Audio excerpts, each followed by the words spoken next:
आज रोजी दुपारी 12:15च्या सुमारास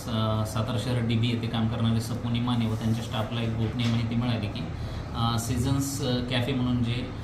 राजलक्ष्मी हॉटेलच्या बाजूला जे थिएटर आहे राजलक्ष्मी थिएटर तिथे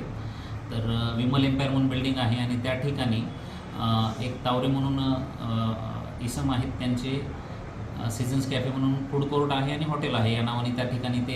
दुकान चालवत आहेत आणि त्या ठिकाणी अल्पवयीन मुले आणि मुली हे गैरकृत्य करत आहेत अशी गोपनीय माहिती होती। त्यामुळे DB स्टाफसह त्या ठिकाणी जाऊन त्यांनी त्या ठिकाणी संबंधित मालकाला सांगून पंचासमक्ष त्या ठिकाणी झडती घेतली असता तिथं अल्पवयीन मुलगा आणि मुलगी आक्षेपार्ह स्थितीत मिळून आले आणि सदरबाबत त्या इस्माला लागलीच विचारणा केली असता सदर इस्माने कुठलेही त्या ठिकाणी सहकार्य केलेलं नाही आहे। त्यामुळे त्याला अधिकच्या चौकशीसाठी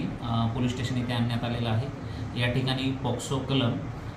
12 आणि 17 नुसार सातारा शहर पोलीस ठाणे इथे आम्ही सध्या गुन्हा दाखल करत आहोत। गुन्हा दाखल झालेल्या व्यक्तीचं नाव मंथन तावरे असं आहे व त्याचं वय 26 वर्ष आहे। निश्चितच साताऱ्यासारखे जे काही ऐतिहासिक वारसा असलेलं शहर आहे आणि सांस्कृतिक वारसा पण सातारा शहराचा मोठा आहे,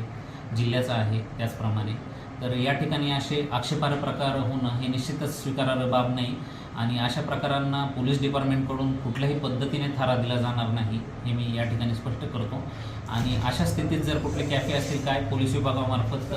एक शोध घेण्यात येईल त्या ठिकाणी आणि संबंधित सातारा शहरातील सुजाण नागरिकांना माझं या ठिकाणी आव्हान आहे की याबाबत आपल्यालाही काही कळत असेल तर निश्चितच 112 नंबर असेल किंवा सातारा शहर पोलीस स्टेशन या ठिकाणी किंवा शाहूपुरी असेल या ठिकाणी आपण संपर्क साधावा आणि पोलिसांकडून अशा ज्या काही आपल्याकडून बातम्या मिळतील किंवा पोलिसांनी घेतलेल्या शोध मोहिमेत जे काही आक्षेपार्ह प्रकार या ठिकाणी आढळून येतील त्यावर निश्चितच प्रचलित कायद्याच्या चौकटीमध्ये कठोर कारवाई केली जाईल।